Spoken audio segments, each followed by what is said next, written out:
Craig here from Your Tech. Here, you will see my second ever YouTube video. As cringy as it is to watch this back, this is me sat in the corner of the screen, putting together a budget gaming PC list for £500. I was thinking the other day whilst looking at this video, how good did we actually have it? Back in 2024, for £500, we managed to get a 12400F, a 6-core 12-thread, basically budget king of CPUs, a H610M motherboard from Gigabyte, 16GB of 3200 mega transfers per second DDR4 RAM, a terabyte of Gen 3 super fast SSD storage, an ASRock RX 6600 8GB graphics card, a Montech Air 100 ARGB case, and a 550 watt bronze power supply for £500. Now that is not a bad system. This gaming PC, whilst not being the most powerful PC in the world, will still play 1080p games at medium to high settings without much worry at all. If you've got something that requires ray tracing, it's going to struggle a bit, but everything else at medium to high settings should be absolutely fine. But how much would this PC cost today? I mean, considering that the majority of these parts are 4 to 5 years old, surely, even with the increased RAM prices, it's going to be about the same amount of money, surely. Just an FYI, I'm probably going to have to use at least one second-hand part in it, because I don't think the RX 6600 you can buy new now, and if you can, it's like leftover, not much stock that for some reason has just escalated in price. So I'm probably going to use the used hardware price for the RX 6600. So we have the 12400F, which really surprisingly is 40 quid more expensive today than it was 2 years ago. A 12th gen Intel processor, 40 quid more expensive today than it was 2 years ago. And that's at £139.95. And what's worse, the second-hand price from CEX for the CPU is £110. So it's still like 10 or 20 quid dearer than it was 2 years ago, brand new. And the CEX CPU doesn't come with a cooler. The exact same H610M Gigabyte motherboard has come down £6 and is now £53.97. This is the big one. 2 sticks of 8GB DDR4 3200 mega transfers per second RAM, £109.97. That makes me feel sick.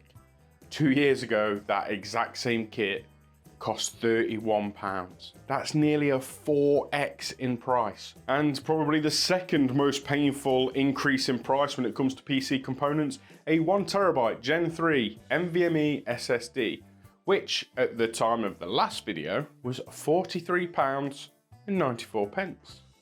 Well, in the year of 2026, you can double that. It is now £99.51.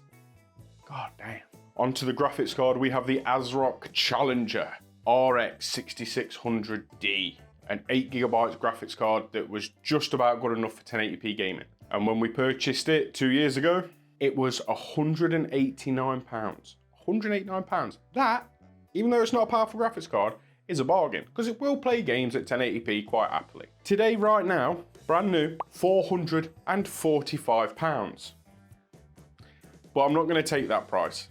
That is old stock that has just been left over and no one sold. I do not believe for a second that it is an actual £400 card. It just isn't. So I'm going to take the second-hand price. And the second-hand price from CEX is £195.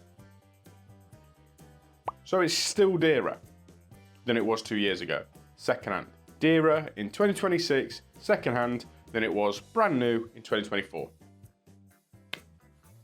This is brutal. This is way more brutal than I expected it to be. Onto the case, the Montech Air 100 ARGB. I mean, surely this has basically stayed the same price, right? I mean, it was about £35 when we built it 2 years ago. No, it's gone up £15. It's now a 50 quid case. Great. Really feel like we can't get a break here. Let's go on to the power supply. The Corsair 2023 version of the 550 watt bronze power supply. That is now $47.99, up from $43.99. Still more expensive. And that gives us a grand total of this PC being about £210 more expensive today than it was 2 years ago, which is heartbreaking. It's around £710 for the same system. But would you really build this PC in 2026 for £700? Or surely there's better options. Surely we can get something a little bit more modern, or at the very least a bit more powerful. Now, I understand that a few things in that price list has gone up because of scarcity and people having to replace like CPUs on working motherboards or the other way around, but it's still a bit of a kick in the teeth to see such old hardware come up in price. It doesn't make any sense.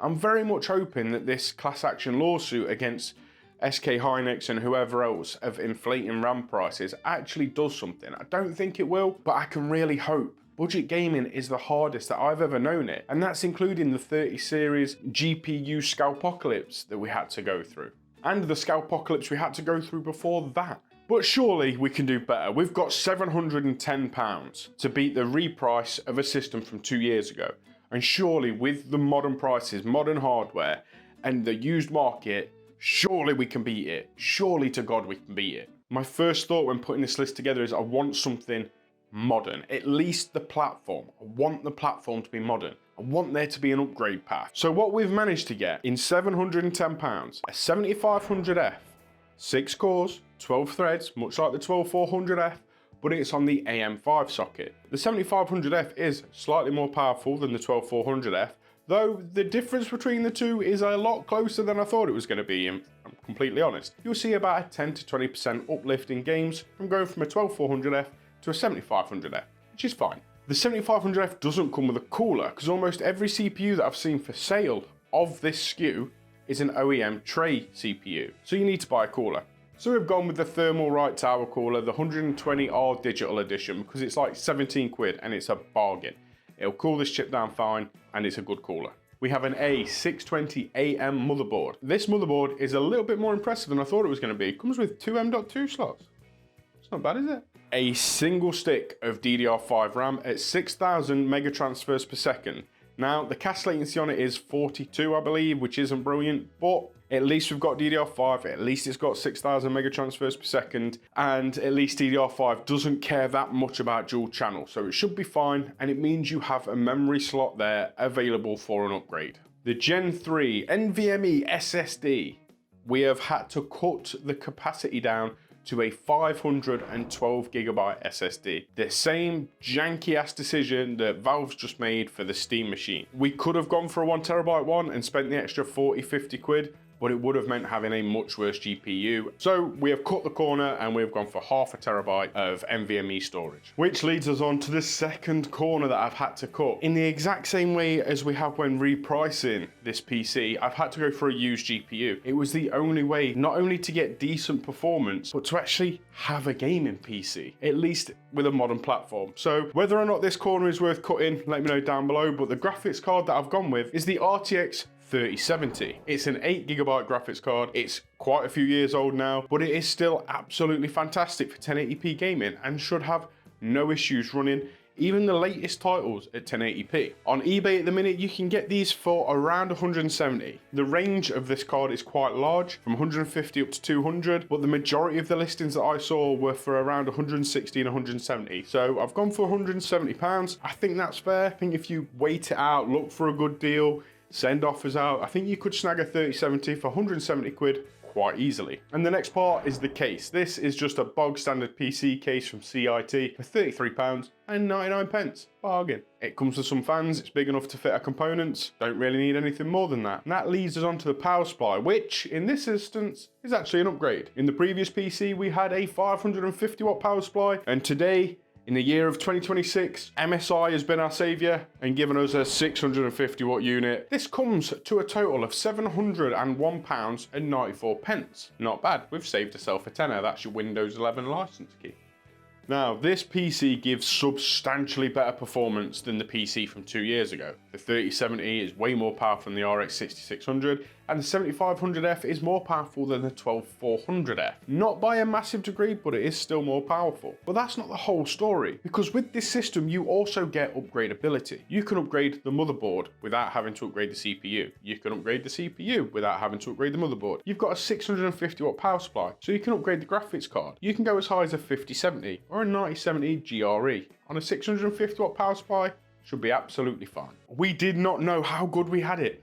The price from a 2-year-old PC that even then was using older hardware is now £200 more expensive. The only real light at the end of the tunnel is if you shop smart and you go with used hardware, you can beat that price and beat the performance, which is awesome. It just makes me sad that in 2026, £700 is considered an entry-level PC. What do you guys think though? Is it worth building in 2026? Is it worth going with a budget setup? Are you better off waiting for either the prices to come down or to save up more money? Or should you just buy a console and not worry about it? I mean, we had to cut a corner of halving our storage just to get this to work using a 6-year-old GPU. Absolutely heartbreaking. Before I sign off, I'm gonna reiterate a warning: be careful of CEX. Whilst you can get some great bargains on there and you can get some hardware much cheaper than you can brand new, some of the prices are completely out to lunch and make no sense. 5060 Ti, 5060, 9060 XT 16 gig, all more expensive to buy from CEX than to buy brand new. And the same can be said with CPUs. There's quite a few CPUs on there that are more expensive from CEX than they are brand new.